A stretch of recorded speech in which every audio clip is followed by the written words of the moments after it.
তো আজকে নেমন্তন্ন বাড়িতে খেতে তো গেছিলাম। বাট আমাকে ডাল দিল না। কেন? By the way welcome back to my video. তো চলো আমরা তো সবাই খেতে বসে পড়েছি। বাড়ির সবাই গেছিলাম বললে ভুল হবে। অনেকেই যায়নি। তো যারা গেছিলাম তারা সবাই খেতে বসে গেছি একসঙ্গে। আর এখানে দেখো প্লেট দিয়ে দিয়েছে। তো এটার নিচে কি কাগজ পাতে আমি এর নাম ভুলে গেছি। এখন এই মুহূর্তে মনে পড়ছে না। তো প্লেটের উপর জল দিয়ে দিল। হাতটা কোনরকম ভাবে ধুয়ে নিলাম। কারণ হাত ধোয়ার জন্য জলটা আমার ভীষণ কম পড়ছিল। আসলে ওই তোমার ক্রিম মেখে গেছিলাম তো সানস্ক্রিন তার জন্য আরেকটু জল হলে ভালো হতো মোটামুটি। যাই হোক কোনরকম একটু আধটু হাতটা ধুয়ে মুছে সাফ করে খেতে বসে পড়েছি। আর এখানে দেখো ভাত দিয়ে দিয়েছে, আলু ভাজা দিয়েছে, ফার্স্টে আলু ভাজা দিয়েছে, তারপর ভাত দিয়েছে, ছেঁচকি দিয়েছে আর নুন দিয়েছে যেটা আমি নিইনি। আর দেখো ডাল পড়েনি। কারণ ডালটা দিতে একটু ভুলে গেছিল ফার্স্টে বোধহয়।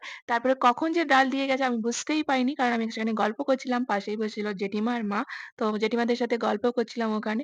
তো দেখো আমার পাতেই বেছে লঙ্কাটা পড়তে হলো। কারণ আমার সঙ্গে সবারই মনে হয় শত্রুতা। তো যাই হোক এখানে তো ঘ্যাঁট দিয়ে দিয়েছিল পাতে। ঘ্যাঁটের সঙ্গেই লঙ্কা পড়েছিল। লঙ্কা না সরি লঙ্কা পড়েছিল। তারপরে দিয়ে দিয়েছে পটল যেটা আমার খুব ভালো লাগে খেতে পটল। তো তারপরে দিয়ে দিয়েছিল চাটনি, পায়েস, মিষ্টি যেটা আমি নিইনি। খাওয়াটা হয়েছে খুব জমিয়ে।